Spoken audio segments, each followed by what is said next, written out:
রক্তাক্ত শরীর নিয়ে লাশ দুটোর সামনে বসে আছি। লাশ দুটো আমার দিকে ভয়ানক দৃষ্টিতে তাকিয়ে আছে। মনে হয় যেন তারা আমায় আস্ত গিলে খাবে, কিন্তু ঘটেছে তার উল্টো। আমি তাদেরকে গিলে খেয়ে নিয়েছি। ঠিক তখনই আরাফাত আরো বেশ কয়েকজন ছেলে পেলে চলে আসে। ভাই, আপনার শরীরের এই অবস্থা কেন? আর লাশ দুটো সামনে পড়ে আছে যে, এরা কারা? আরাফাত, এরা আমায় মারতে এসেছিল, কিন্তু তারা এটা জানে না যে যাকে তারা মারতে এসেছে সে একটা ভয়ঙ্কর নরপিশাচ। ওই বরাবরের মতন এই হলো, আমায় মারতে এসে নিজের প্রাণ হারালো। আচ্ছা শোন, লাশ দুটোকে গুম করে ফেল, এদের অস্তিত্ব সহ যেন কেউ কোনোদিন খুঁজে না পায়। আচ্ছা ভাই, আপনি সেসব নিয়ে একদম টেনশন করবেন না। আমরা লাশ দুটোকে জায়গা মতো দাফন করে দিব। কেউ আর কোনোদিন তাদের খোঁজও পাবে না। আর ভাই, আপনি এবার গিয়ে রক্তমাখা শরীরটা ধুয়ে ফেলুন। আচ্ছা, আমি গেলাম, তোরা এদিকটা সামলে ফেল।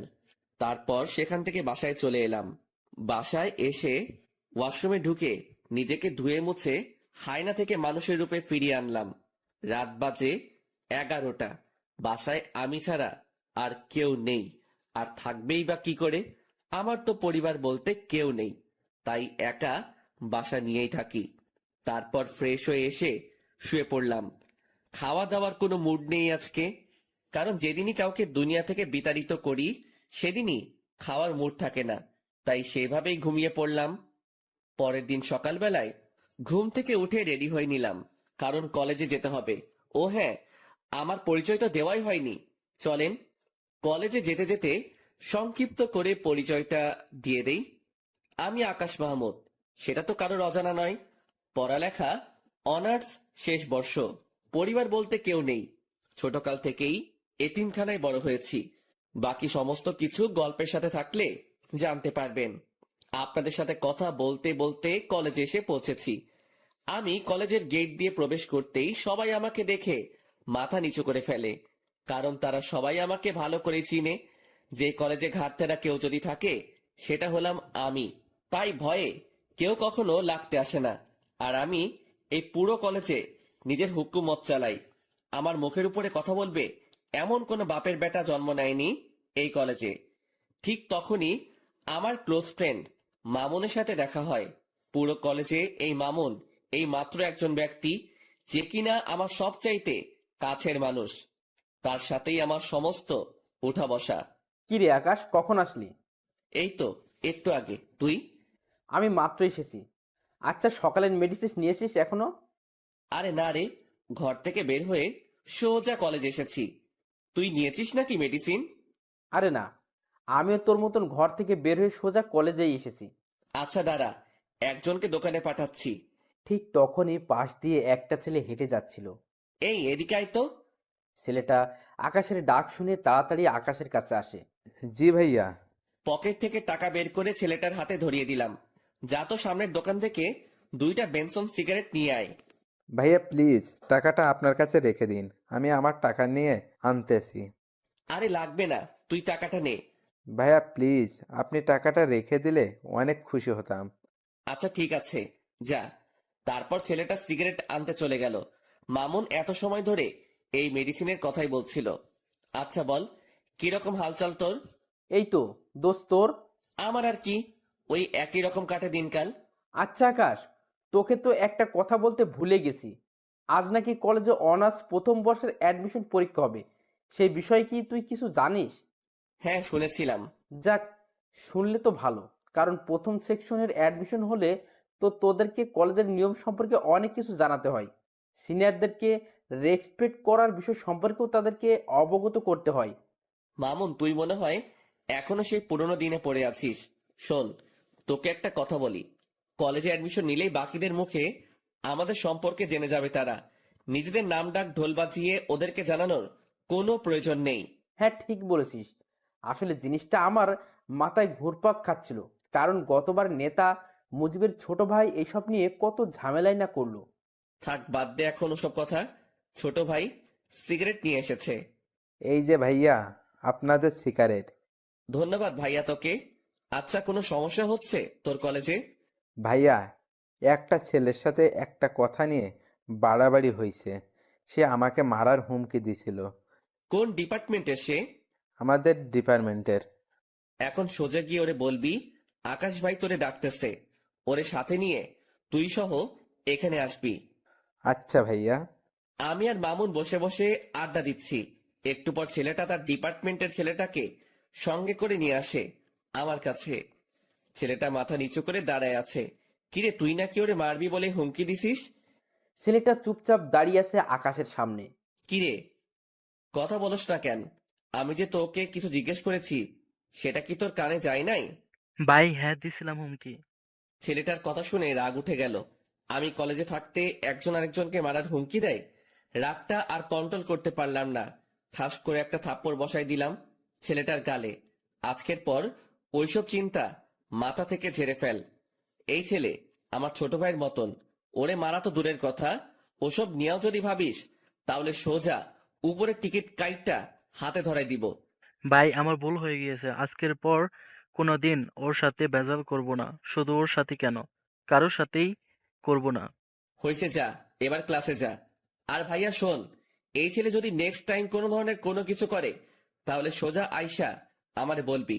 শুধু সে না, পুরো কলেজের কেউ যদি তোর সাথে আইসা কোনো সমস্যা করে আমারে জানাবি। আর নে এই টাকাটা, বলে ছেলেটার হাতে একটা 100 টাকার নোট গুজে দিলাম। তুই আরেকদিন সিগারেট খাওয়াস, কিন্তু আজ যদি তোরে টাকা না দেই সেটা এক ধরনের ঘুষ হয়ে যাবে। তাই টাকাটা দিয়ে দিলাম, যা এবার মন দিয়ে ক্লাস কর। আচ্ছা ভাইয়া। ছেলেটা চলে গেল। আমি আর মামুন আবার কথা বলায় ব্যস্ত হয়ে গেলাম। আজও ক্লাস করব না। আমরা প্রায় সময় ক্লাস না করে দুজন কলেজের বাহিরে বসে আড্ডা দেই। দুজন মিলে আড্ডা দিচ্ছিলাম। ঠিক তখনই কলেজের ফার্স্ট ইয়ার অ্যাডমিশনের জন্য মানুষ আসা শুরু হয়ে গেল। সবাই নিজের গার্ডিয়ান নিয়ে এসেছে। অ্যাডমিশনের ইয়া লম্বা সিরিয়াল লেগে গেছে প্রিন্সিপালের রুমের বাহিরে। সবাই কিন্তু অনলাইনেই অ্যাপ্লাই করেছে, কিন্তু আজ আসার কারণ হলো প্রথম দিনের ফর্মালিটিস পূরণ করা। প্রিন্সিপালই আজকে সবাইকে দেখা করতে বলেছে। আমরা তাদের দিকে খেয়াল না করে নিজেদের মতন আড্ডা দিচ্ছি।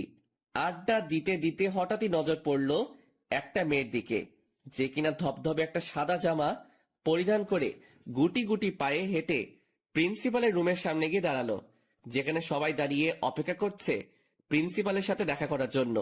মেয়েটাকে দেখে আমার ধ্যান তার দিকে আটকে গিয়েছে। কিরে, এই মেয়েটাকে তো আগে কখনো কলেজে দেখিনি।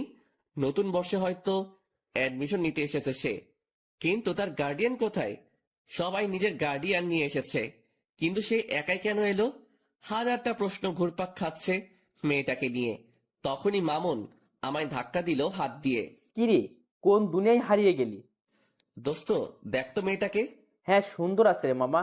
শুধু কি সুন্দর নাকি, আমার কাছে তো হুড়পড়ি লাগছে। এই ওয়েট, আকাশ কিরে মামা, তুই এসব কি বলছিস? তোর মুখে তো আগে কোনোদিন কোনো মেয়ের প্রশংসা করতে শুনিনি। কাহিনীটা কি রে? আরে সেসব কিছু না।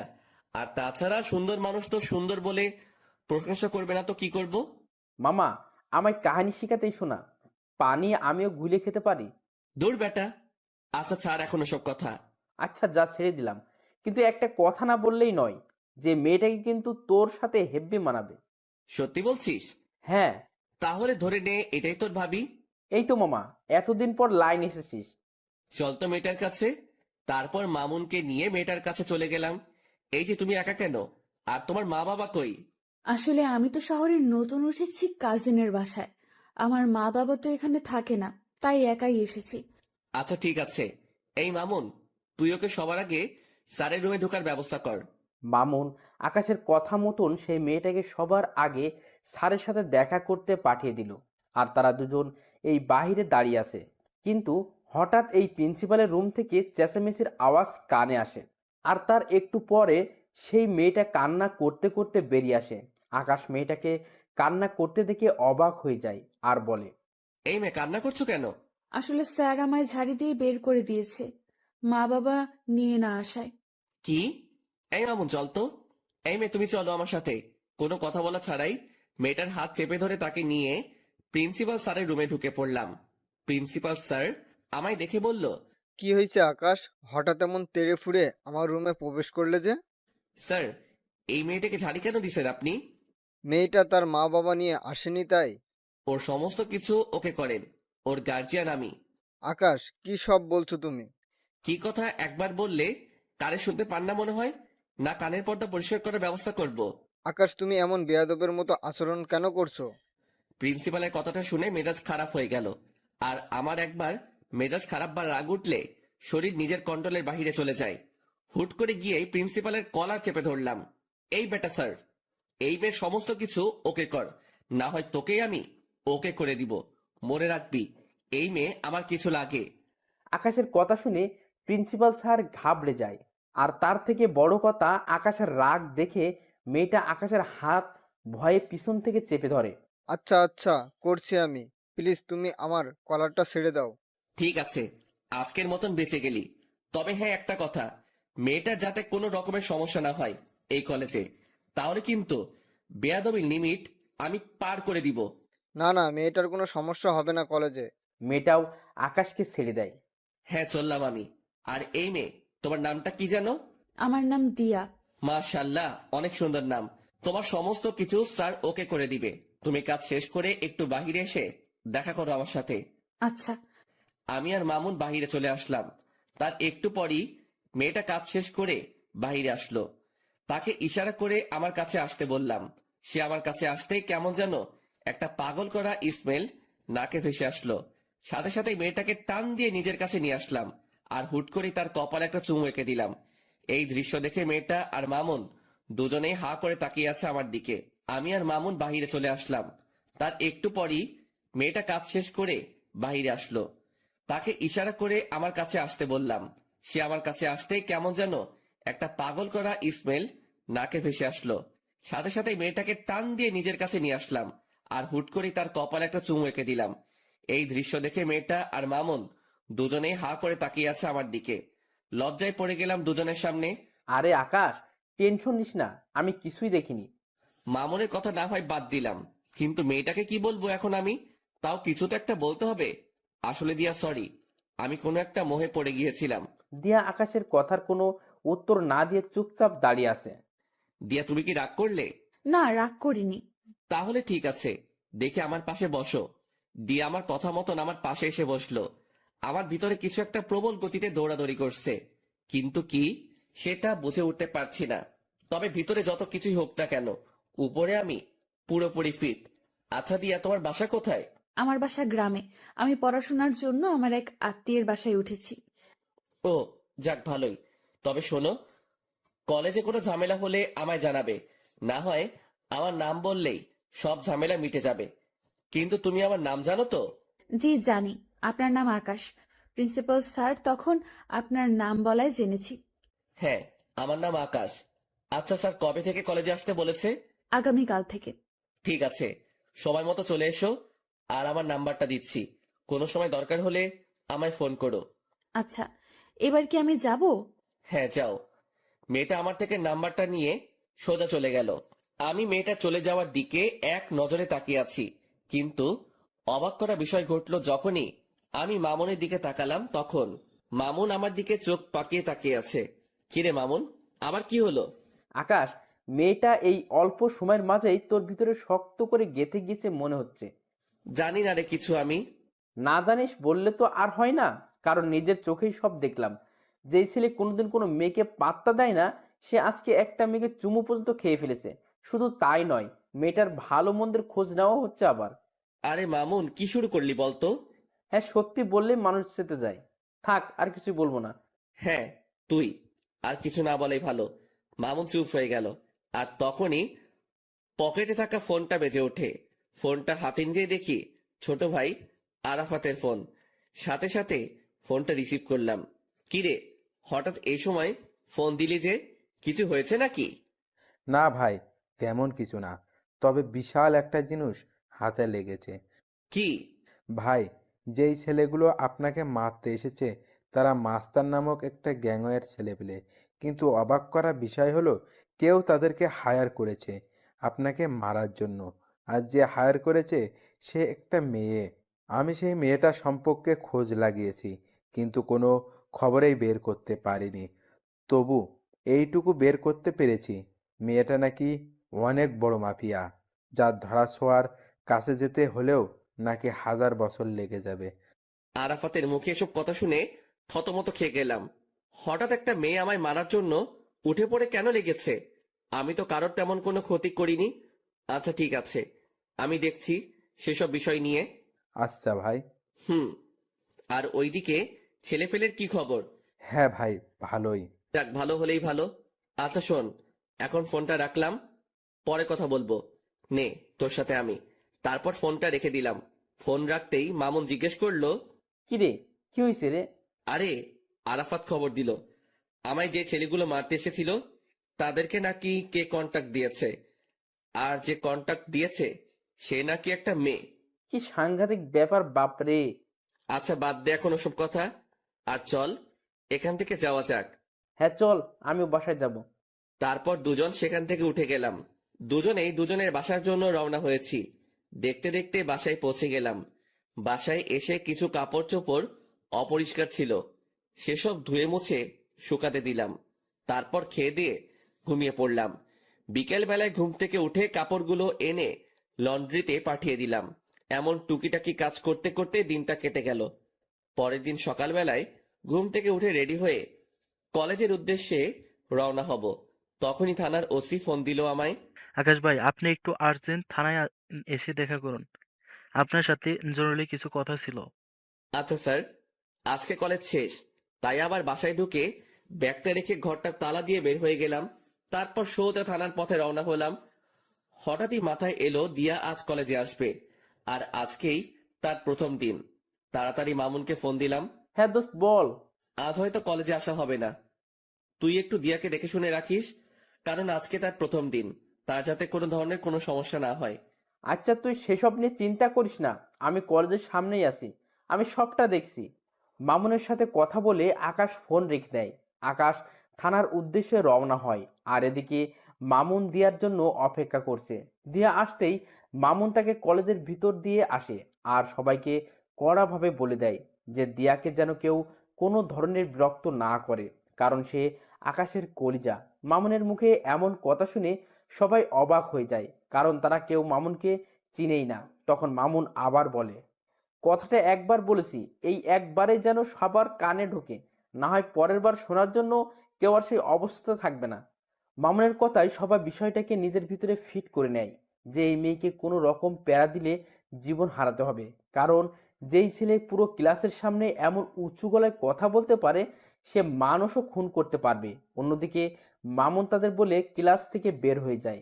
দেখতে দেখতে সময় পার হয়ে যায়। আকাশ থানার ওসির সাথে এখনো বসে বসে কি যেন জরুরি কথা বলছে।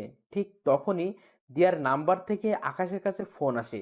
সে দিয়ার ফোন থেকে চমকে ওঠে। কি রে, হঠাৎ কি কারণে দিয়া ফোন দিল? না, ফোনটা রিসিভ করি।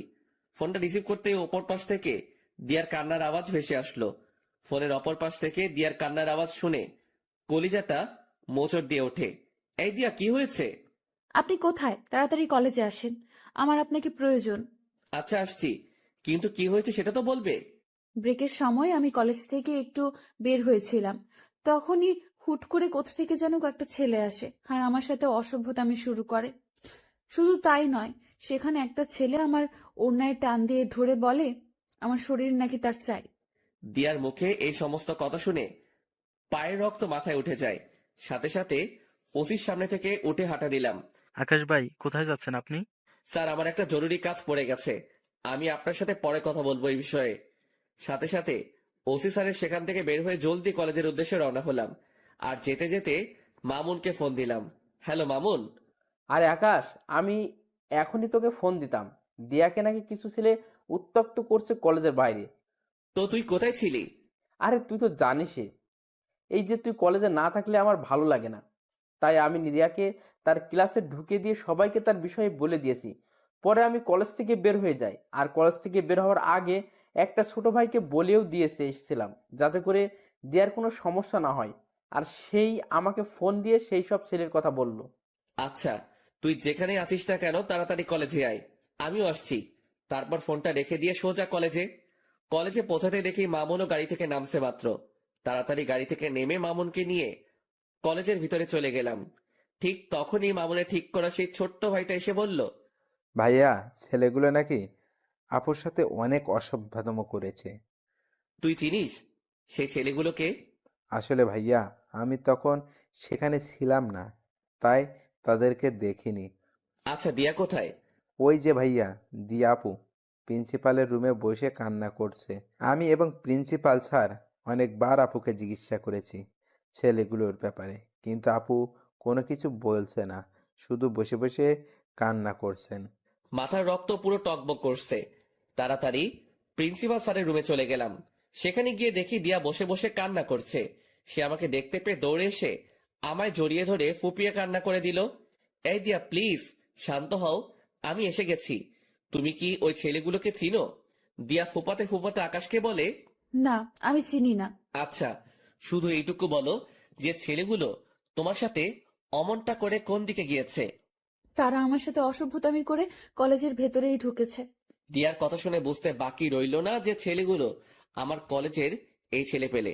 দিয়া, তুমি তাদেরকে দেখলে চিনতে পারবে তো? হ্যাঁ। এই মামুন, কলেজের গেটটা আটকে দিয়ে আয়। আর দিয়া, তুমি আমার সাথে চলো। দিয়াকে সাথে নিয়ে প্রতিটা ক্লাসের ছেলে পেলেকে দেখাতে লাগলাম। পুরো কলেজের ক্লাস করা বন্ধ হয়ে গিয়েছে আমার জন্য। দিয়াকে সাথে নিয়ে সমস্ত সেকশন ঘুরতে লাগলাম। ঘুরতে ঘুরতে অনার্স দ্বিতীয় বর্ষের কক্ষে ঢুকতে দিয়া আমাকে আঙ্গুল দিয়ে দেখিয়ে দিল ওই যে ছেলেপেলেগুলো। নিজেকে আর কন্ট্রোল করতে পারলাম না, সাথে সাথে গিয়ে সব কয়টা ছেলেপেলেকে কলার ধরে ক্লাসরুমের বাইরে নিয়ে আসলাম। মামুন দুইটাকে ধরে নিয়ে এসেছে। আমি নিচ থেকে আসার সময় কাঠের একটা টুকরো নিয়ে উঠেছিলাম হাতে করে, সেটা দিয়ে এলোপাতাড়ি মারতে শুরু করলাম সব কয়টা ছেলেকে। সারা কলেজ পুরো থমকে গিয়েছে আমার মাইর দেখে। মারতে মারতে ছেলেগুলোকে আধমরা করে ফেলেছি। সব কয়টার হাত মুখ ফেটে রক্ত পড়ছে, কিন্তু আমার রাগ যেন কোনোভাবে থামছে না। আমি মেরেই চলেছি ছেলেগুলোকে, আর অন্যদিকে ছেলেগুলো ষাঁড়ের মতন চেঁচাচ্ছে আর মাপ চাচ্ছে। ভাই, আমাদের ভুল হয়ে গিয়েছিল। তোদের ভুলের গুষ্টি মারি বলে ধ্রাম করে এক বাড়ি দিয়ে একটাকে বেহুশ বানিয়ে ফেললাম। আর ঠিক সেই সময় কলেজের স্যাররা এসে পিছন থেকে আমায় ঝাপটে জড়িয়ে ধরলো আর বলতে লাগলো, আকাশ, প্লিজ তুমি ছেড়ে দাও ছেলেগুলোকে। কে শুনে কার কথা? আমার কলিজায় তারা আঘাত করেছে, তাদেরকে তো আজকে আমি ছাড়ছি না। আমার মায়ের রেশ এখনো মিটেনি, কিন্তু স্যাররা আমায় পেঁচিয়ে ধরায় আমি আর মারতে পারছি না। তাই এক ঝাটকা দিয়ে স্যারদের থেকে নিজেকে ছাড়িয়ে নিলাম। তারপর আবার মারতে শুরু করলাম। সবাই আমার রাগ দেখে ভয় কাতর হয়ে আছে। স্যাররাও আমায় আটকাতে না পেরে ভয়ে আমার থেকে দূরে সরে যায়। আর ঠিক সেই সময় দিয়া এসে সবার সামনে আমাকে জড়িয়ে ধরে, আর আমি সাথে সাথে শান্ত হয়ে যাই। স্যাররা সবাই দিয়ার কাণ্ড দেখে অবাক হয়ে তাকিয়ে আছে দিয়ার দিকে, যে কে এই মেয়ে, যে আকাশকে কিনা আমরা অনেকেই মিলে থামাতে পারলাম না, আর সেখানে এই মেয়েটাকে ধরা মাত্রই সে সমস্ত রাগ মাটিতে ফেলে দিল। কেউ যেন কিছু বুঝে উঠতে পারছে না। সবাই অবাক দৃষ্টিতে দিয়ার দিকে তাকিয়ে আছে। তখনই দিয়া বলে ওঠে, এই আকাশ, আপনি প্লিজ শান্ত হন আর ওদেরকে ছেড়ে দিন, না হয়তো মরে যাবে ওরা। আচ্ছা ঠিক আছে, যাও, ছেড়ে দিলাম। কিন্তু সবাইকে একটা জিনিস জানানোর আছে। সবাইকে আজকে একটা কথা ক্লিয়ারলি বলে দিচ্ছি। আজকের পর যদি দিয়ার দিকে কেউ যদি আঙুল তুলে তাকিয়েছিস, তাহলে তার অবস্থা কিন্তু খুব ভয়াবহ হবে। আর স্যার, আপনারা এই জানোয়ারগুলোকে কি করবেন করেন। আকাশ, দেখো ছেলেগুলো যা করছে অনেক জঘন্য কাজ করেছে, তাই তাদেরকে আমরা কলেজ থেকে বের করে দিব। আর তুমি দয়া করে নিজের রাগকে একটু দমানোর ট্রাই করো। হ্যাঁ, মানছি তোমার অনেক নাম ডাক আছে, আর তুমি কলেজের জন্য অনেক বড় একটা ভূমিকা পালন করো। তুমি না থাকলে হয়তো আমাদের কলেজের দাঙ্গা ফাসাদ সেগুলো লেগেই থাকতো। শুধু তাই নয়, অন্যান্য কলেজের ছেলেপেলেরাও আগে এসে এই কলেজের ছেলেদের সাথে ঝামেলা করতো, কিন্তু তুমি আসার পর তা আর হয় না। তবে একটা জিনিস তোমার মাথায় রাখতে হবে, যে এই কলেজের শিক্ষক যারা আছেন তারা তোমার গুরুজন, তাই সেই বিষয়টা একটু খেয়াল রাখিও। জি স্যার, সেটা খেয়াল রাখবো। তবে একটা জিনিসই আমার মাথায় কাজ করে না, যে এই ছেলেগুলো আমাদের কলেজের ছেলে হয়েও তারা এই কলেজের স্টুডেন্টের সাথে অসভ্যতামো করে। শুধু অসভ্যতা বললে ভুল হবে, তারা নোংরামি করে। কত বড় বুকের পাটা তাদের! আকাশ, এই বাজে আচরণের জন্যই আমরা তাদেরকে বের করে দিব। জি স্যার, ফয়সালা আপনাদের। আর আমি দুঃখিত স্যার, কলেজের পরিবেশটাকে খারাপ করার জন্য। আপনারা প্লিজ আবার ক্লাস নেওয়া শুরু করেন, আর স্টুডেন্ট ভাইরা সবাই যে যার ক্লাসে চলে যান। আমার কথা শুনে সবাই সবার মতন ক্লাসে চলে গেল, কিন্তু দিয়া আমার সাথে দাঁড়িয়ে আছে। এই দিয়া, ক্লাস করবে না তুমি? না, আমি ক্লাস করব না। তো কি করবে?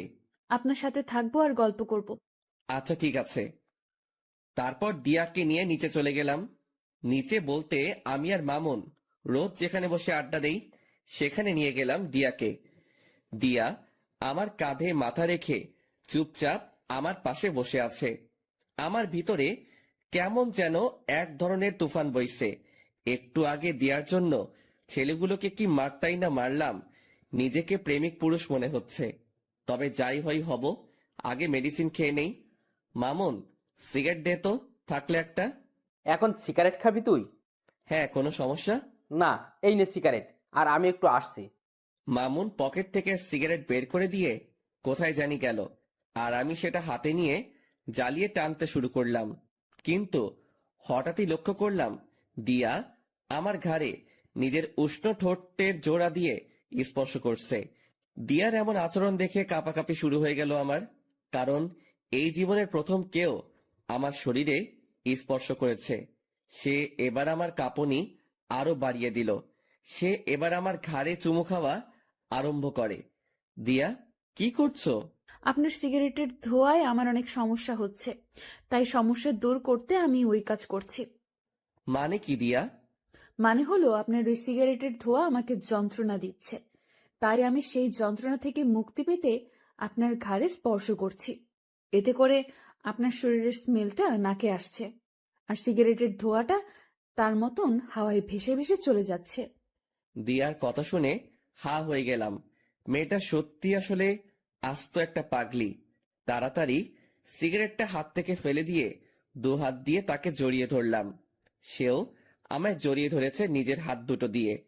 তারপর তাকে জড়িয়ে ধরে তার ঠোঁট জোড়াগুলো নিজের করে নিলাম। তৎক্ষণাৎ মনে পড়ল আমি কলেজের গণ্ডিতে দাঁড়িয়ে আছি। সাথে সাথে দিয়াকে ছেড়ে দিলাম।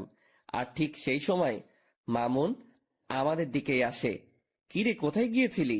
আরে, বাইরে গিয়েছিলাম একটু।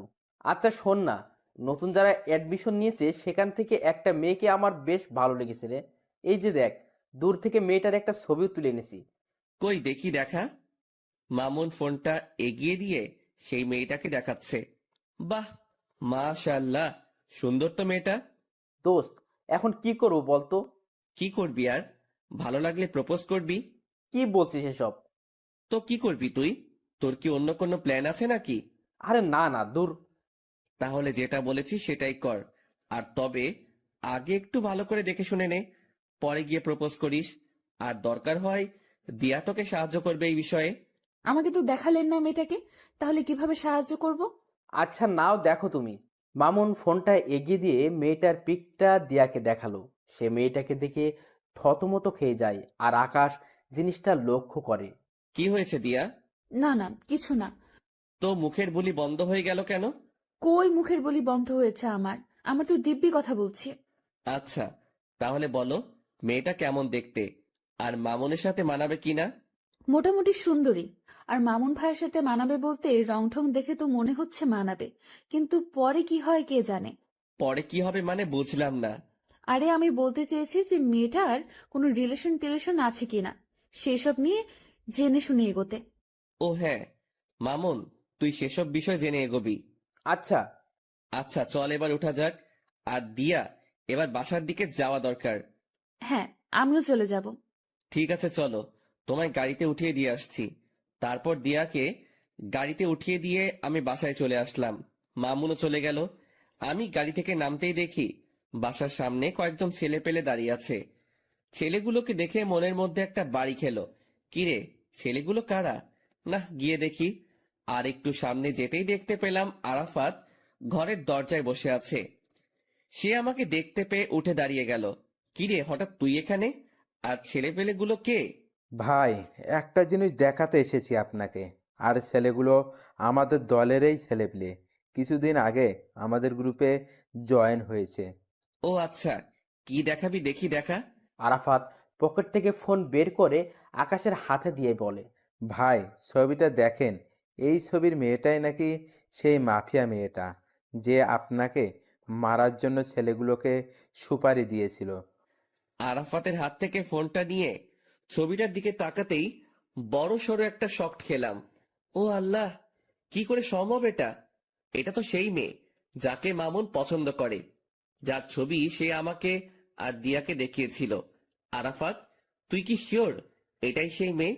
ভাই, তথ্য তো সেমনটাই পেলাম। কিন্তু আমার কেন জানি মনে হচ্ছে এই মেয়েটা সেই মাফিয়া মেয়েটা না।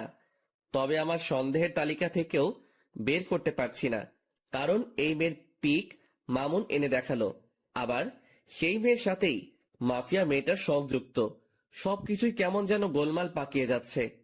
আচ্ছা আরাফাত, তুই না বলেছিলি যে সেই মাফিয়া মেয়েটার ধারে কাছে যাওয়াও সম্ভব না, কিন্তু এখন তোরা এত সহজে এই মেয়েটার পিক পেলি কোথায়? হ্যাঁ, আমি বলেছিলাম, কিন্তু ভাই, খবরই তো এই মেয়ের পিকে দিল। ভালো করে দেখ, কোনো ভুল মেয়ের পিক দিয়েছে কিনা। ভাই, সেটা কি করে সম্ভব? যে আমাদের জন্য সব সময় কাজ করে, যে আমাদেরকে সব সময় সমস্ত রকমের তথ্য দেয়, সেই মানুষটা আশা করি আমাদেরকে ভুল ইনফরমেশন দিবে না। তাও ঠিক বলেছিস। আচ্ছা ঠিক আছে, মেয়েটার বিষয়টা আমি দেখছি, কারণ মেয়েটা আমার চোখের সামনেই চলাচল করে বা করতে হবে। ওকে ভাই। আরাফাতরা চলে গেল, কিন্তু আমার ভিতরে এখনো সেই জিনিসটা ঘুরপাক খাচ্ছে। যে আরাফাত, যার ছবি দেখালো, সেই মেয়েটাই কি সেই মাফিয়া? না, এর উত্তর আমার জানা নেই। তবে একটা জিনিস বলতে পারি, যে এই মেয়েটাই যদি সেই মাফিয়া হয় তাহলে মামুনকে সতর্ক করতে হবে আমার। কিন্তু সে না কোনো আবার ভুল বুঝে বসে। দূর, কিছুই যেন ভাবতে পারছি না আর। যা হবে পরে দেখা যাবে। আগে নিজের মাথা ঠান্ডা করি, তারপর বাসায় ঢুকে বিছানায় গা এলিয়ে দিলাম। সাথে সাথে ঘুম চলে আসে।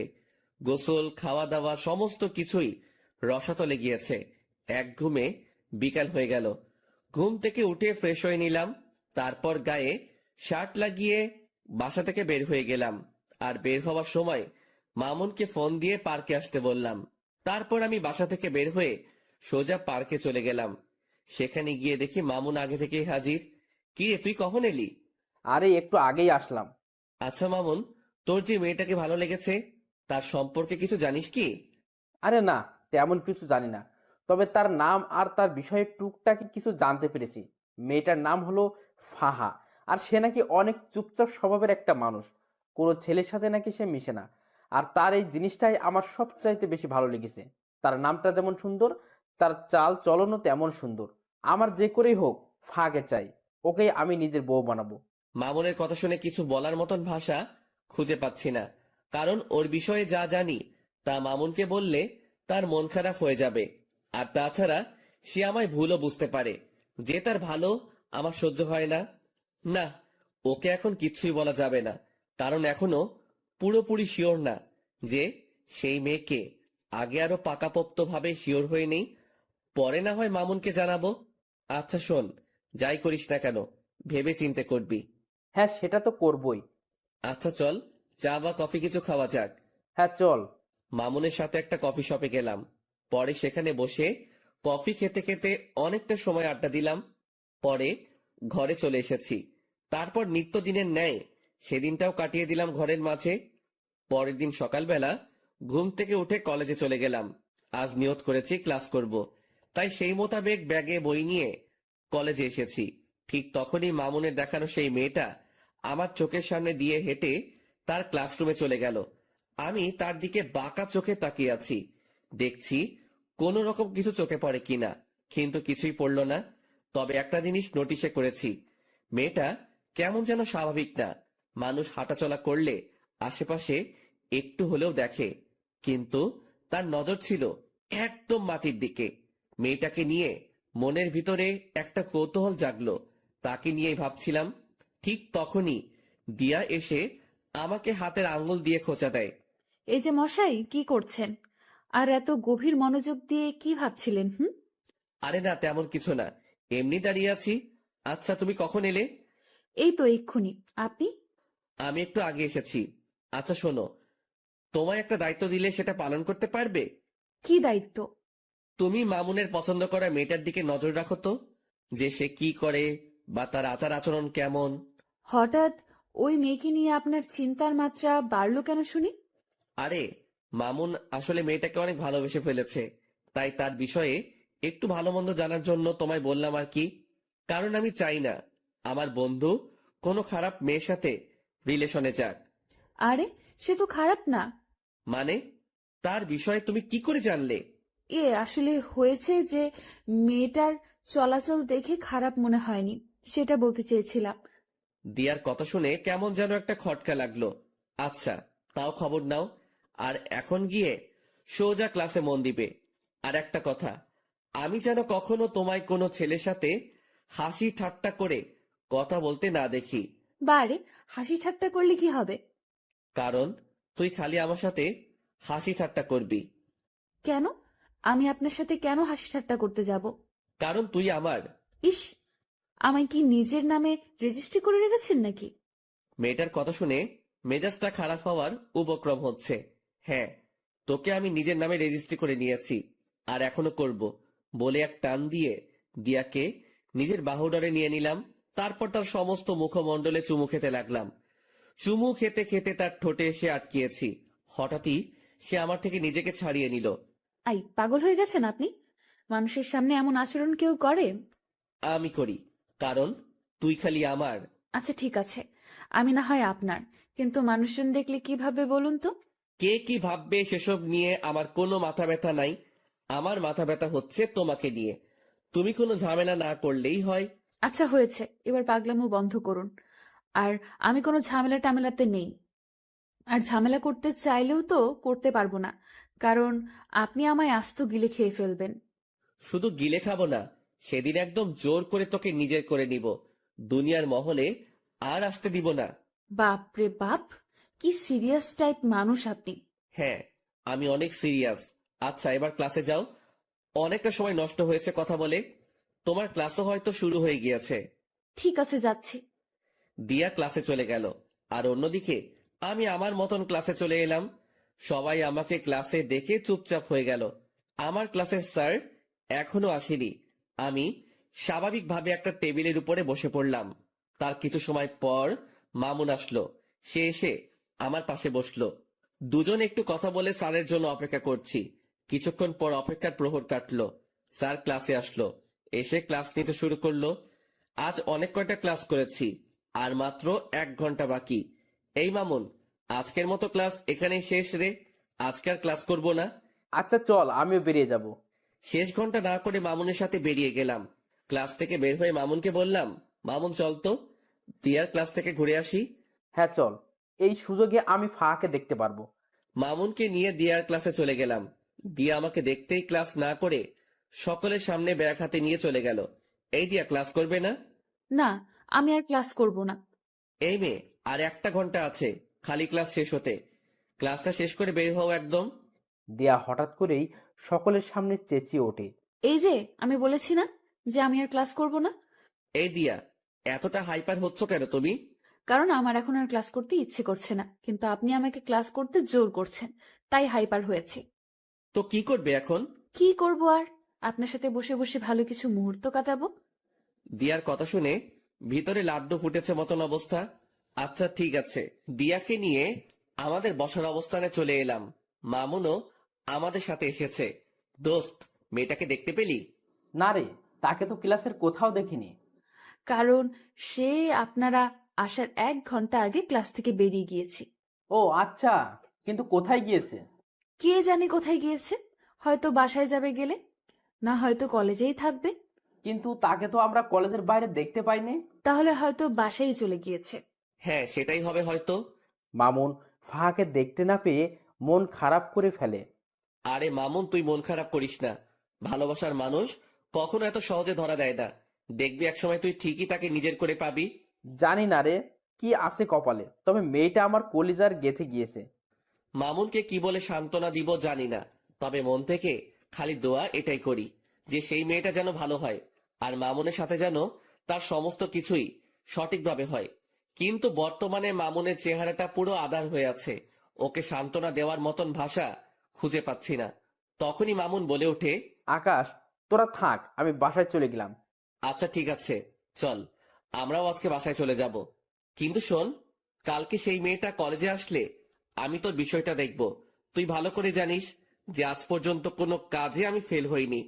সো তোর ব্যাপারেও হব না। ধন্যবাদ বন্ধু। তারপর সবাই সবার মতন বাসায় এসে গেলাম। দিয়াকে তার বাসায় পাঠিয়ে দিয়ে মামুন আর আমি যে যার মতন চলে গেলাম।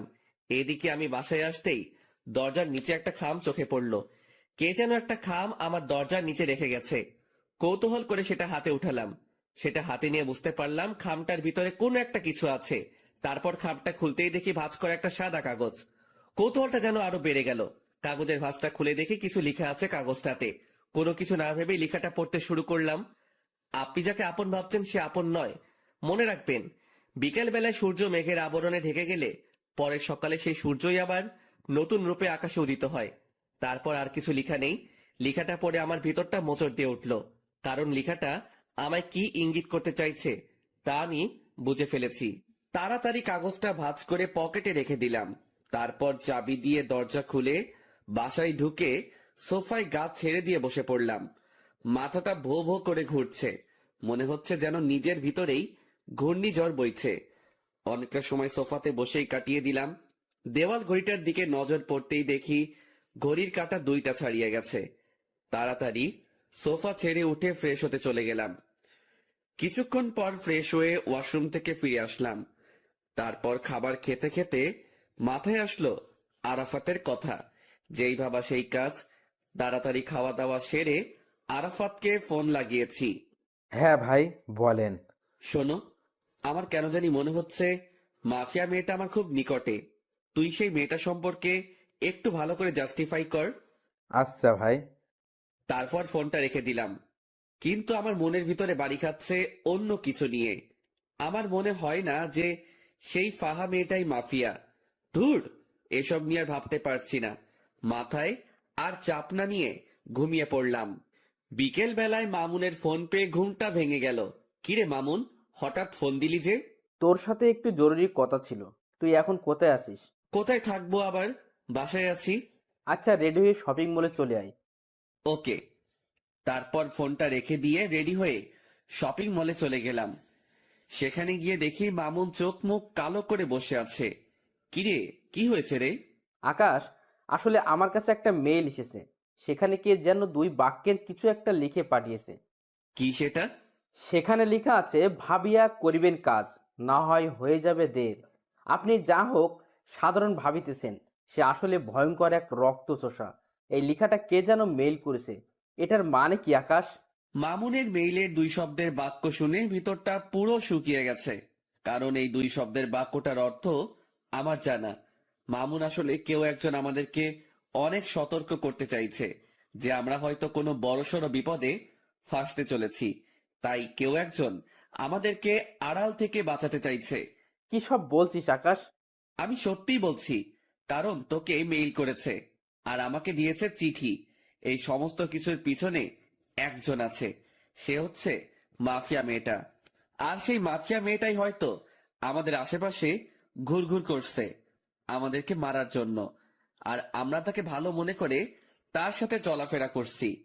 তাই কেউ একজন আমাদেরকে সতর্ক করতে চাইছে।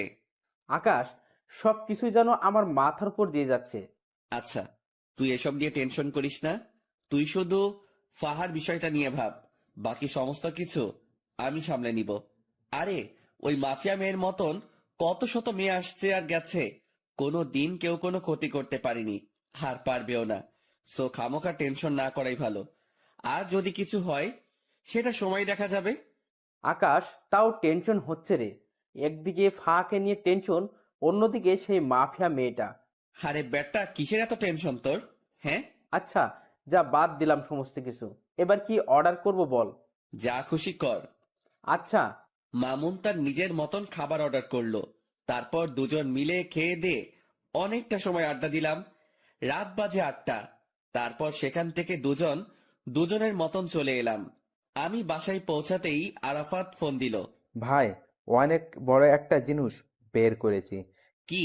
ভাই, যার ছবি দেখিয়েছি সে মাফিয়া মেয়েটা না।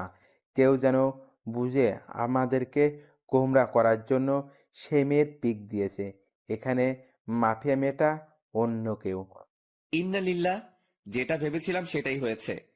আচ্ছা, ঠিক আছে, তোরা মাফিয়া মেয়েটার খোঁজ লাগানো চালু রাখ, আর আমি আমার মতন কাজ চালিয়ে যাচ্ছি। আচ্ছা ভাই। তারপর ফোনটা রেখে দিলাম। পরের দিন সকালবেলায় ঘুম থেকে উঠে কলেজে চলে গেলাম। কলেজে গিয়ে দেখি দিয়া কলেজের বাহিরে দাঁড়িয়ে আছে। দিয়া, বাহিরে দাঁড়িয়ে আছো কেন? আপনার জন্যই অপেক্ষা করছিলাম। ও তাই? হুম। আচ্ছা চলো ভিতরে চলো। দিয়াকে নিয়ে কলেজের ভিতরে ঢুকে আমাদের সেই বসার প্লেসটাতে বসে পড়লাম। দিয়াকে আজ কেন জানি খুশি খুশি লাগছে, কিন্তু আমার ভিতরে সেই মেয়েটাকে নিয়ে জটলা পেকে আছে। এই যে আপনার চোখ মুখ কালো কেন? আরে না, এমনিতেই। আমার তো মনে হয় না যে এমনিতেই। আমার তো মনে হচ্ছে যে কিছু একটা হয়েছে। আরে না বললাম তো। আচ্ছা ঠিক আছে, না হলে নাই। এবার দেখি আমাকে জড়িয়ে ধরে বসুন। হঠাৎ এমন পাগলামো করার মানে? পাগলামো কোথায় করছি? হ্যাঁ, আমি আমার প্রিয় মানুষটাকে জড়িয়ে ধরতে চেয়েছি। এটাতে পাগলামো কোথায়? দিয়ার কথা শুনে মুখে তালা লেগে গেল। মেয়েটার মনেও হয়তো আমার জন্য জায়গা হয়ে গিয়েছে, কিন্তু সে স্থির নেই। সে নিজেই আমাকে জড়িয়ে ধরে কাঁধে মাথা রাখলো।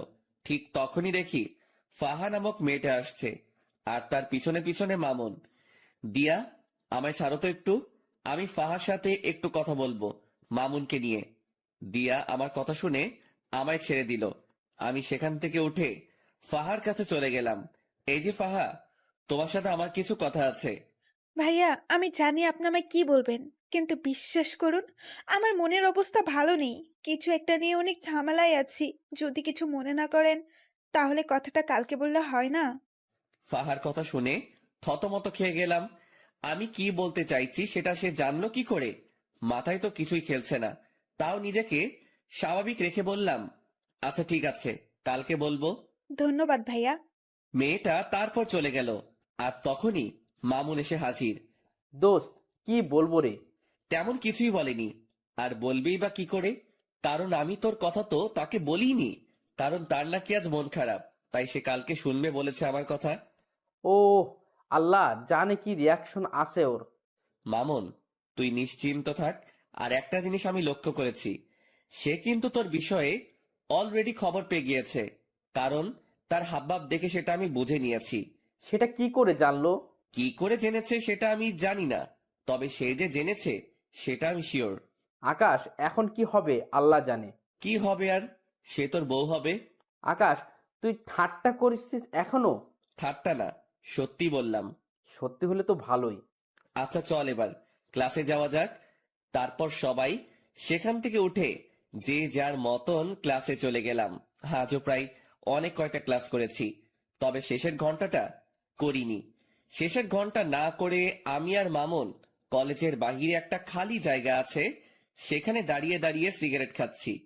হঠাৎই দেখি সেদিন কলেজের যে ছেলেগুলোকে আমি মেরেছিলাম দেওয়ার জন্য, সেই ছেলেগুলো আরো সাথে অনেক ছেলে পেলে মিলে আমার দিকেই এগিয়ে আসছে। সবার হাতেই লাঠি ছোটা। ছেলেগুলোকে দেখে আমি মামুনকে বললাম, মামুন, তাড়াতাড়ি জায়গা ত্যাগ কর এখান থেকে। কিন্তু কেন? কারণ এখানে একটা বড়সড় ঝামেলা হবে। তুই তাড়াতাড়ি জায়গা ত্যাগ কর, আমি এদিকটা দেখছি। না, আমি তোরে ছেড়ে কোথাও যাচ্ছি না। যা হবে দেখা যাবে। তুই আসলে একটা ঘাওড়া মামুন। হ্যাঁ, যা বলার বলতে পারিস। আমি মামুনকে আর কিছু না বলে তাড়াতাড়ি আরাফাতকে মেসেজ করে বলে দিলাম। অন্যদিকে ছেলেপেলেগুলো আস্তে আস্তে আমার কাছে চলে আসলো। তারা এসেই আমার আর মামুনের উপরে প্রহার করতে শুরু করে। অনেক কয়জন ছেলে পেলে তাদের, আর এদিকে আমি আর মাত্র মামুন। কিন্তু আমরাও কম না, আমরাও প্রতিহার করতে শুরু করলাম। ঠিক সেই সময় হঠাৎ করেই ফায়ারিং এর আওয়াজ কানে আসলো। সাথে সাথে সবাই স্টপ হয়ে গেলাম। চোখ পাকিয়ে চারপাশটা দেখতে লাগলাম। চোখের সামনে কিছুই দেখতে পেলাম না, কিন্তু যেই না পিছনে ফিরেছি তখনই দেখি প্রায় শতাধিক ছেলে পেলে আমার পিছনে দাঁড়িয়ে আছে। সবার হাতে ভয়ঙ্কর ভয়ঙ্কর অস্ত্র। আমি তাদেরকে দেখে থতমত খেয়ে গেলাম, কারণ এত ছেলে পেলে তো আমার না, আর আমার হলেও আরাফাতকে তো দেখতে পাচ্ছি না। ঠিক সেই সময় তাদের ভিতর থেকে দিয়া আর ফাহা নামক মেয়েটা সামনে বেরিয়ে আসে। এই দৃশ্য দেখে পায়ের নিচ থেকে যেন মাটি সরে গিয়েছে আমার। কে এই দিয়া আর ফাহা? থ হয়ে সেই জায়গাটাতেই দাঁড়িয়ে আছি। অন্যদিকে দিয়া হাতে হকি স্টিক নিয়ে আমার দিকে এগিয়ে আসছে। দিয়ার কর্মকাণ্ড দেখে ভিতরটা যেন মরুভূমির মতন শুকিয়ে গেছে। দিয়া আকাশের দিকে এগিয়ে যাচ্ছে হাতে হকি স্টিক নিয়ে। দিয়ার কাণ্ড দেখে আকাশের 12টা অলরেডি বেজে গিয়েছে, কিন্তু তবুও সে নিজেকে স্ট্রং রাখার ট্রাই করেছে। দিয়া হকি স্টিক হাতে নিয়ে আকাশের শরীরে দ্রাম করে এক বাড়ি বসিয়ে দেয়, আর আকাশ সাথে সাথে চোখ অফ করে ফেলে। কিন্তু দিয়া বাড়িটা আকাশকে না মেরে মাটিতে মারে। আকাশ চোখ খুলতেই দেখে সে ঠিকঠাকভাবে দাঁড়িয়ে আছে, আর দিয়া তার সামনে দাঁড়িয়ে মিটমিট করে হাসছে। কিরে পাগল, ভয় পেয়েছো বুঝি? আকাশের মুখ দিয়ে কোনো কথাই বের হচ্ছে না, সে রোবটের মতন দাঁড়িয়ে আছে। আই পাগল, ভয় পাওয়ার কিছুই নেই। আমি তোমায় মারবো না, আমি মারবো তাদেরকে যারা তোমায় মারতে এসেছে। তারপর দিয়া সেই লাঠিটা নিয়ে সেই ছেলেগুলোকে উড়োধুড়ো মারতে শুরু করে। ছেলেপিলেগুলোকে দিয়ার এত বিশাল দলবল দেখে প্রতিঘাত করার মতন দুঃসাহসও করতে পারছে না। দিয়া সব কয়টা ছেলেকে মারতে মারতে তাদের অবস্থা 12টা বাজিয়ে দেয়। সব কয়টা ছেলে রক্তাক্ত অবস্থায় মাটিতে পড়ে আছে। দিয়া আজ যেন কোনো হিংস্র পশুর রূপ নিয়েছে। আর অন্যদিকে সবাই দেয়ার দিকে চোখ বড় বড় করে তাকিয়ে আছে, বিশেষ করে আকাশ, যে কিনা আগের দিয়ার সাথে এখনের দিয়াকে কোনোভাবেই মিলাতে পারছে না। সে শান্তশিষ্ট একটা মেয়ে হিসেবে কে দিয়াকে চিনত, আর সেই দিয়াই কিনা ভয়ঙ্কর রূপ নিয়ে সামনে চলে এলো। দিয়ার এমন রূপ দেখে তার মনের ভিতর খালি একটা জিনিস এই বাড়ি খাচ্ছে, যে এই দিয়া কে। আর ঠিক সেই সময় এই দিয়া ছেলেগুলোকে মেরে রক্তাক্ত অবস্থায় সে আকাশের সামনে দাঁড়ায়। অপরদিকে ঠিক একই সময়ে আকাশের ছেলেপিলে চলে আসে। তারপর ছেলেপিলেকে দেখে আকাশের বুকে একটু সাহস আসে, যদিও সে একা লড়াই করতে ভয় পায় না। কিন্তু এখানে তো লড়াই না, সে কারোর ভয়ঙ্কর রূপ দেখেছে। আকাশের নীরবতা দেখে দিয়া বলে ওঠে, কি হলো, এতটা ঘাবড়ে আছো কেন? দিয়া, কে তুমি? জানতে চাও কে আমি? হ্যাঁ। আমি সেই মাফিয়া, যে কিনা তোমায় মারার জন্য লোক পাঠিয়েছিলাম। দিয়ার মুখে এমন কথা শুনে আকাশ থতমত খেয়ে যায়, আর অন্যদিকে আকাশের ছেলেপিলেরাও ক্ষিপ্ত হয়ে যায় দিয়ার উপরে। দিয়ার মুখে এসব কথা শুনে আরাফাত বলে ওঠে, ভাই, এদের সব কয়টা কাজ এখানেই মেরে দাফন করে দিব। আই ছেলে, এই ভুল ধারণা করতে যাস না। আমায় মারতে এসে উল্টো তোরাই মারা পড়বি। দিয়া, তাহলে আমার সাথে এভাবে ছলনা করার মানে কি? যদি আমাকে মারারই হতো তাহলে এভাবে ছলনা না করে আমায় মেরে ফেললেই পারতে। আই ছেলে, একদম চুপ। তোর ওই মুখে যেন আর একটা বাজে কথাও না শুনি। আর আমি এখন কি বলি সেটা মন দিয়ে শোন। হ্যাঁ, আমি তোকে মারতে চেয়েছিলাম, কারণ আন্ডারওয়ার্ল্ডের মাফিয়ার সাথে নাকি তুই বাড়াবাড়ি করেছিস। আর তাছাড়া দেশের অনেক কজন নেতাও নাকি তোর জন্য কিছু করতে পারে না, তাই তারা সবাই মিলে প্ল্যান করে তোকে মেরে ফেলার। তাই আমাকে পাঠিয়েছে তোকে মারার জন্য। কিন্তু আমি জানি যে তোর অনেক ক্ষমতা আছে। তুইও চাইলে আমার সাথে বরাবরের মতন টক্কর দিতে পারিস, বা আমায় মেরেও ফেলতে পারিস ব্যতিক্রম হলে। কিন্তু আমি এমন কোনো ঝামেলাই চাই না, কারণ আমি যেদিন প্রথম কলেজে আসি সেদিন তুই আমার চোখের পানি মুছে দিয়ে আমার কপালে চুমু খেয়েছিস। আমি যেদিন এই কলেজে আসি সেদিন তুই আমার জন্য স্যারের সাথে লড়াই করেছিস। শুধু তাই নয়, তুই আমার জন্য আরো অনেক কিছুই করেছিস। তোর জন্য সেদিন আমি ন্যায় বিচার পেয়েছি। তুই আমার জন্য সেই ছেলেগুলোকে মেরেছিস। তো আমি মানুষটা তোর সাথে বেইমানি করি কি করে? তবে হ্যাঁ, আমি তো বললাম যে তোকে আমি মারতে চেয়েছি, কিন্তু সেটা তোকে না জেনে শুনে। কিন্তু আমি যখন জানতে পেরেছি যে আমার জন্য যে দুনিয়ার সমস্ত প্রকার সমস্যার মুখোমুখি হতে পারে আমি তাকে মারতে চলেছি, সেদিন আমি এই সমস্ত কিছু বাতিল করে দিই। কারণ তুই মানুষটাকে মারা আমার পক্ষে সম্ভব না, কারণ এমন একটা মানুষকে আমি কখনোই মারতে পারবো না। আর মারতে পারবো কি করে? আমিও যে তোকে ভালোবেসে ফেলেছি, আর ভালোবাসার মানুষকে কি কেউ মারে নাকি? দিয়ার কথা শুনে 1000 ভোল্টের একটা শক খেলাম। দিয়ার কথাগুলো শুনে যেন আমার সমস্ত শরীর পাথরের রূপ ধারণ করে নিয়েছে। এত বড় ঝাটকা আমি এই জীবনে প্রথম খেলাম। কি হলো, কথা বলছো না যে? দিয়া, তুমি কি সত্যি বলছো এসব? হ্যাঁ বাবা, আমি সত্যিই বলছি। আমি আমার কলিজার গায়ে কোনো দিনও হাত দিব না। দিয়ার কথা শুনে নিজেকে আর স্থির রাখতে পারলাম না। সাথে সাথে এক টান দিয়ে দিয়াকে নিজের বুকে নিয়ে নিলাম। শক্ত করে জড়িয়ে ধরে রেখেছি দিয়াকে। দিয়াও আমার বুকে মাথা রেখে চুপটি করে পড়ে আছে বুকের মাঝে, আর অপরদিকে আমার চোখ জোড়া দিয়ে টুপ টুপ করে পানি পড়ছে। দিয়া আমার চোখ থেকে অশ্রু পড়তে দেখে বলে, আই আকাশ, প্লিজ কান্না করিও না। তুমি কান্না করলে আমার ভালো লাগবে বলো? দিয়া, এটা তো সুখের কান্না। দিয়ার কথা শুনে সবাই অবাক হয়ে যায়। ঠিক তখনই ফাহা নামক মেয়েটা আকাশ আর দিয়ার দিকে এগিয়ে আসে আর বলে, ম্যাম, আমি একটা ভুল করে ফেলেছি। কি ভুল? ম্যাম, আমি আপনার অগোচরে একটা কাজ করেছি। যেটা হলো, আমি যখন জানতে পারি আপনি যাকে মারতে এসেছেন সে এই লক্ষ্মী ভাইয়াটা, তখন আমি ওনাকে সতর্ক করার জন্য ওনার বাসায় কয়েকটা চিঠি দেই, যাতে করে তিনি সতর্ক হয়ে যায় আর আপনার হাত থেকে বেঁচে যায়। কিন্তু আমি জানতাম না যে আপনি ওনাকে ভালোবাসেন আর মারার প্ল্যান বাতিল করেছেন। কি, তুই আমার লোক হয়ে ওর পক্ষ নিয়েছিস এতদিন? Ma'am, sorry. আসলে বিশ্বাস করুন, ভাইয়াটা মানুষের ভালো করতে গিয়ে বড় বড় নেতাদের কাছে খারাপ হয়েছে। শুধু তাই নয়, ওনার জন্য এই কলেজে কোনো নারী ঘটিত সমস্যা হয় না। আমি যখন ওনার এইসব কর্মকাণ্ড সম্পর্কে জেনেছি বা দেখেছি, তখন তিনাকে আর সাপোর্ট না করে পারলাম না। ফাহা, তুই আমার সাথে বেইমানি করার ফলস্বরূপ মৃত্যু ডিজার্ভ করিস, কিন্তু এই জন্য তোকে মারলাম না বা বেঁচে গেলি। যে তুই যাই করিস না কেন, সবটাই আমার প্রিয় মানুষের জন্য করেছিস। ম্যাম, প্লিজ আপনি আমার উপরে রাগ করে থাকবেন না। না, তোর উপরে আমার কোনো রাগ নেই, কিন্তু একটা অর্ডার পালন করতে হবে আমার। কি সেটা ম্যাম? আমার কলিজার একজন বন্ধু আছে যার নাম মামুন। ওই যে ভাইটা দাঁড়িয়ে আছে, উনি তোকে ভালোবাসে। ম্যাম, সেটা আমি আগেই জেনেছি। তাহলে আর দেরি কিসের? যা গিয়ে সবকিছু ঠিকঠাক করে নে। দিয়ার কথা শুনে ফাহা লজ্জায় লাল হয়ে আছে।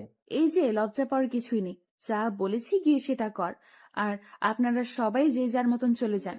যাদেরকে মেরেছি তারা এইভাবে পচে মরুক। আকাশ, তুমিও তোমার ছেলে পেলেকে চলে যেতে বলো। আচ্ছা, এই আরাফাত, তোরা সবাই চলে যা, তোদের সাথে আমার পরে কথা হবে।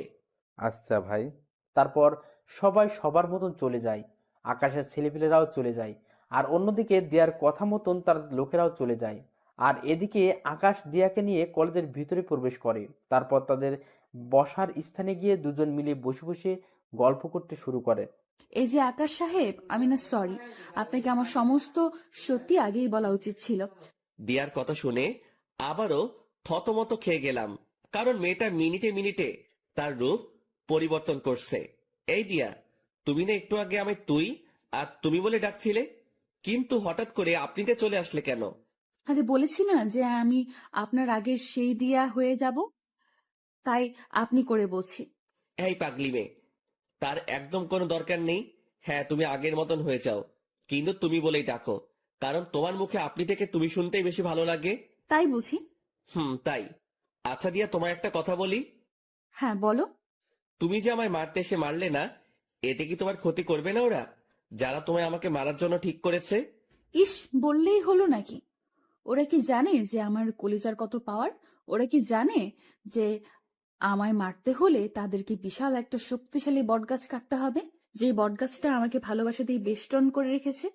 দিয়ার কথা শুনে শরীরটা নাড়া দিয়ে উঠল খুশিতে। দিয়া, সত্যি তোমাকে পেয়ে আমি অনেক খুশি। আমিও তোমাকে পেয়ে অনেক খুশি। দিয়া আর আকাশ কথা বলছে নিজেদের মতন। ঠিক সেই সময় মামুন আর ফাহা মিটমিট করে হাসতে হাসতে তাদের দিকে এগিয়ে আসে। কি রে বেটা মামুন, ফাহাকে পেয়ে আজ অনেক খুশি মনে হচ্ছে? হ্যাঁ রে দোস্ত, আজকে আমি অনেক খুশি। যাক, তোর খুশিতেই আমরা খুশি। আচ্ছা আয়, সবাই মিলে একসাথে বসে আড্ডা দেই। তারপর সবাই মিলে আড্ডা দিতে থাকে। এই আড্ডার মাঝেই কেটে গেল একটা বছর। আজ আকাশ আর মামুনের গ্র্যাজুয়েশন কমপ্লিট হয়েছে। দিয়ার ফাহা খুশিতে আত্মহারা যে তাদের প্রিয় মানুষগুলো গ্র্যাজুয়েশন কমপ্লিট করছে। ঠিক সেই জায়গাটাতেই বসেই আর সবাই মিলে আড্ডা দিচ্ছে। এই বসাতেই আকাশ আর মামুন তাদের প্রিয় মানুষকে বিয়ে করে নেওয়ার প্ল্যান সাজিয়ে ফেলে। আগামী সপ্তাহে তাদের বিয়ে। দুই বন্ধুই একই দিনে বিয়ে করবে। দেখতে দেখতে বিয়ের দিন চলে আসে। দিয়ার পরিবার থেকে তার মা আসে, যিনি কিনা দিয়ার পরিবার, তার পরিবার আর কেউ নেই। অপরদিকে ফাহার পরিবার থেকে তার মা আর মামা আসে বিয়েতে। তার পরিবারও অনেক ছোট। মামার বিয়ে হয়ে গেছে, তিনি বউ নিয়ে আলাদা থাকেন। আর ফাহার আম্মু একাই থাকেন। আগে ফাহাও একসাথে থাকতো, কিন্তু তাদের পরিবারের অবস্থা খারাপ হওয়ায় ফাহা দিয়ার সাথে যোগ দেয়। আর দিয়াও পরিবারের চালাতে এই পন্থা অবলম্বন করে। দেখতে দেখতে দুই বন্ধুর বিয়ে হয়ে যায়। এদিকে বিয়ের সমস্ত কাজ সম্পন্ন হওয়ার পর আকাশ বাসর ঘরের সামনে দাঁড়িয়ে আছে। তারপর দরজা খুলে ভিতরে ঢুকে সে ভিতরে ভিতরে ঢুকে দেখতে পায় সারা বাড়ি অন্ধকার। সে দিয়াকে ডাক দেয়, কিন্তু দিয়া কোনো সাড়া শব্দ করে না। দিয়ার সাড়া শব্দ না পেয়ে হাতিয়ে হাতিয়ে সামনের দিকে এগিয়ে যায়। আর ঠিক তখনই কেউ একজন চাকু নিয়ে আকাশের পেটে ঢুকিয়ে দেয়। আকাশ সাথে সাথে চেঁচিয়ে ওঠে, আর সাথে সাথেই রুমের বাতি জ্বলে ওঠে। Happy birthday to you my dear কলিজা। অবাক হয়ে গেলাম রুমের অবস্থা দেখে, কারণ রুমটা পরিপূর্ণভাবে সাজানো, আর সামনে দিয়া, ফাহা, মামুন সবাই কেক নিয়ে দাঁড়িয়ে আছে। এই পাগল, ভয় পেয়েছো বুঝি? আমার পেটে কে যেন ছুরি ঢুকিয়ে দিয়েছে। আরে পাগল, ওটা খেলনা ছুরি ছিল। কি? বলে দিয়া, আর বাকি সবাই হেসে দেয়। দিয়া, তুমি আমার বার্থডে সম্পর্কে জানো কি করে? ও মা, এটা কি কথা? যাকে ভালোবাসি তার জন্মদিন সম্পর্কে জানবো না, এটা কি করে হয়? দিয়ার কথা শুনে খুশিতে আত্মহারা হয়ে গেলাম। এতটাই আত্মহারা হয়েছি যে দিয়াকে সবার সামনে জড়িয়ে ধরে কিস করে শুরু করলাম।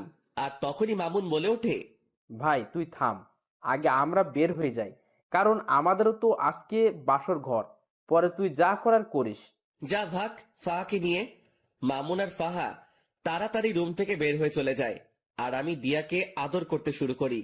দিয়া আমার স্পর্শে কেঁপে কেঁপে উঠছে। শুধু তাই নয়, আমার পাঞ্জাবি খামচে ধরে রেখেছে সে।